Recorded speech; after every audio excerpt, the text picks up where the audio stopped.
Per canviar-ho tot. Per nosaltres, la independència ha de servir precisament per això, per canviar-ho tot.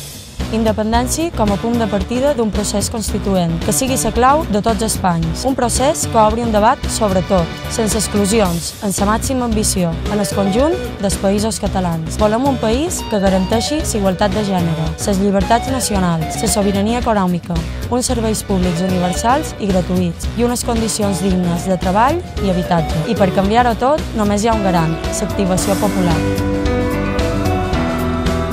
Mentre uns malden per situar-se en posicions de pacte amb l'Estat, de pacte entre elits, nosaltres hem de reforçar la mobilització popular com a única garantia de situar el procés en posicions de ruptura democràtica, d'emancipació, de canvi. Independència davant dels estats espanyol i francès. Independència per dibuixar les nostres relacions internacionals de manera cooperativa i solidària. Independència per garantir els drets polítics, econòmics i socials del conjunt de la població. Independència per canviar-ho tot.